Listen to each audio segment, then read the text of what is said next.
I was asked to give a talk on this futures mapping. Alam nyo, sa totoo lang, naisip ko si Madam Auring at yung kanyang kristal na bola. No, anong nakikita ninyo? Ano ang natatanaw ninyo? No, what do we see? And, you know, ako po may glaucoma, kaya medyo bulag ako eh. Di ba? Yung, paano ba tayo tumitingin? Ano yung antipara, ano matawag dito? Salamin. Ano yung salamin na sinusuot natin? Kasi maraming salamin eh. Iba-ibang klase eh. May doble vista, may farsighted, may nearsighted, di ba? Ito pinapatanaw tayo sa malayong hinaharap. 2040. Kaya ba natin yun? Sasabihin ko, kaya. Hindi natin kailangan si Madam Auring.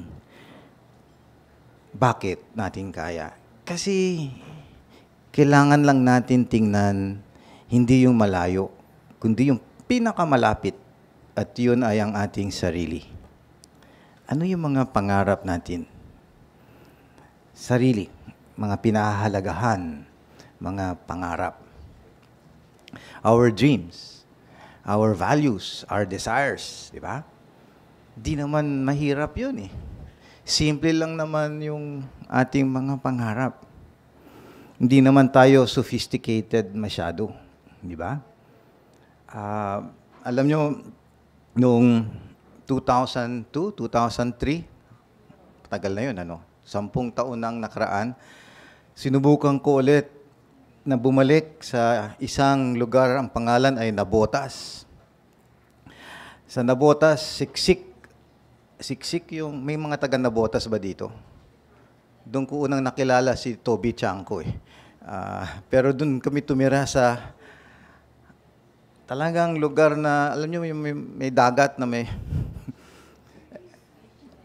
Basta. And I realized when I was living there, una hindi ko kaya. Una walang banyo. Kasi yung banyo nandun sa... Tapos tabo ka lang, no? Maligo sa labas at ang daming nanonood habang naliligo pa. Mga bata. Doon sa tinira namin, siyempre yung kuryente, illegal tap. Ang tawag nila, pagpapasok ka sa looban, minsan, ang Meralco dumarating para mag-inspeksyon. Tinitingnan yung mga illegal tap.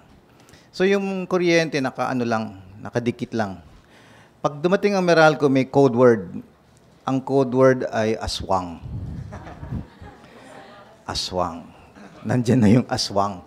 Pag nabulong yung aswang, dire-dire yung bulong yan. Tapos, hugot. No? Hugot lahat. Para hindi mahuli, di ba? Sa illegal tapping. Yung tinirang ko, yung nanay, ang trabaho niya, tagatinda ng kakanin. Gigising siya ng alas 4 ng umaga, pupunta sa palengke, mimili ng kung anong lulutuin niya, tapos pagdating ng alas 5, alas 6, magluluto na, at pagdating ng alas 8, alas 9, doon na nakalatag na yung ititinda, doon sa looban, na marami naman kasing dumadaan doon. May nakukuha siyang pera sa paninda niya. At yung pera, gagamitin uli niya para pambili sa darating sa susunod na araw. Ganun yung buhay. Paulit-ulit. Ganun lamang. Yung aswang, yung paninda. Tapos sa gabi, nanonood kami ng telenovela. Mula alas 7 ba? Hanggang minsan sinabi ko, pwede po tayo manood ng Ateneo Lasal? Alam niyo ang sabi nung isa, ano ho yun? Ateneo Lasal? Hindi niyo alam yung Ateneo Lasal? Ateneo na to, Lasal, hindi niyo alam. Ibang mundo. Doon ako napaisip, itong mga ginagawa namin, baka ito lang yung mga gawain ng mga mayayaman na walang kinalaman sa karamihan. Bakit ko po naikwento to? Kasi po, I was wondering that in envisioning the future, The key word here is inclusion. Inclusion. Bago ho yun sa akin. Di ko naman ho naririnig yung salitang inclusion dati-rati. Kasama. Hindi salimpusa. Kasali. Walang etsapuera. Walang pinepuera. Sa pagpaplano, sa pangarap, sa kinabukasan. Bakit po na banggit itong salitang inclusion? Kasi palagay ko, maraming na-etsapuera. Ang kabuhayan, ang kasaganaan, napupunta lang sa iilan. Sabi nga nung, may nakita ako sa dyaryo nung linggo na 70+%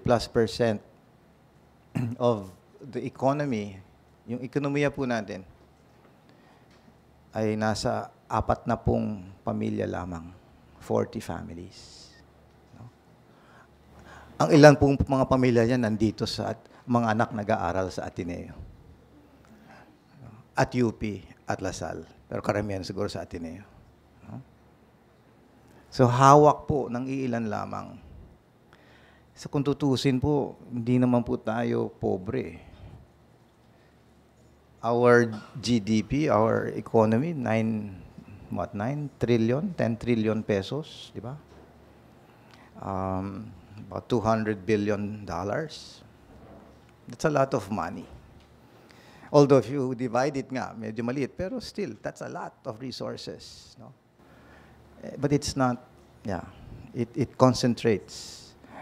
And so the future that we envision will have to take into account these things. We need to look at, first of all, ourselves, what we dream for and dream of, and be aware of our own salamins, our own looking glasses, and at least be aware that this can bias the way we look at things. And maybe the invitation here, kasi iba't iba po tayo, nanggaling po tayo sa iba't ibang panig at sulok ng daigdig. Maganda pong tingnan na lang kung ano yung sinusuot rin ng iba at kung ano sinusuot din natin. Hindi po natin malalaman kung ano sinusuot natin kung hindi sasabihin ng kabila, ng kapwa natin. May mga bias po tayo. At sana po maging malaya tayo. In the end, this futures mapping really is a discernment exercise. Ano po? Pasensya na po kayo, ako'y pari kaya kailangan ipasok yung spiritual dito. Discernment, paano niyo po malalaman, paano niyo po kikilatisin discernment? Paano niyo po titimbangin kung anong gusto ng Diyos? Nagte-text ba sa inyo ang Diyos at sinasabi, ito ang gusto kong mangyari? Hindi naman, di ba? Tinitimbang ninyo, tinitingnan ninyo yung kutub. Meron naman kayong kutub kung ano ang gusto ng Diyos at kung ano ang hindi niya gusto. Palagay ko, hindi niya gusto itong nangyayari sa atin na nae-etsapuera.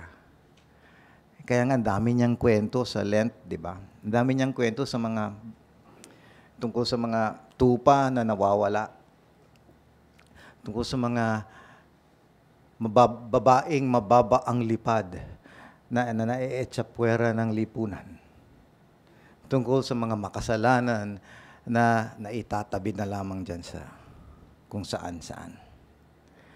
Sinamahan niya yung mga nasa tabi, na isasantabi. Palagay ko yun ang pabaon ko sa inyo sa pagsimula ng inyong futures mapping workshop. Be cognizant, be aware of who you are.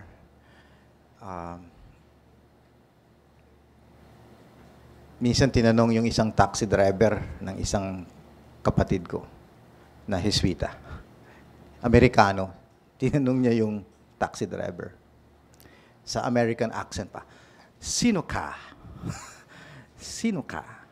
Yung taxi driver medyo na-insulto. Sino ako? Ba't mo tinatanong yan? Sino ka? At hindi, syempre, hindi masagot agad-agad ng taxi driver. Sino ako? Kasi unyang isip, taxi driver. Tayo ba ay yung hanap buhay natin? Yun lang. Tayo ba ay yung papel natin, tungkulin? Ama, asawa, yun lang ba? Sabi nung Heswita, ako? Kung tanungin mo ako, sino ako? Tinanong ng taxi driver, sino ka? At sabi nung Heswita, ako, anak ng Diyos. Anak ng Diyos. A child of God. That kind of self-awareness colors everything. Parang sunglasses. Nakulayan na yung pagtingin mo sa daigdig. Kung alam mong anak ka ng Diyos, alam mo kung ano ang dapat mong mamanahin. Ang dapat mong itakwil at ang dapat mong yakapin.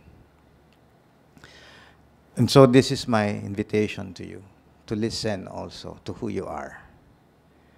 Anak tayo ng Diyos. No. Magkakapatid tayo. Kahit hindi tayo magkakamuka, kahit iba't ibang istasyon natin sa buhay, ang tingin sa atin ng langit ay bilang mahal, minahal at sinisintang anak ng Diyos. End of sermon po. Tapos na po ang misa. Mayo tayong mapayapa.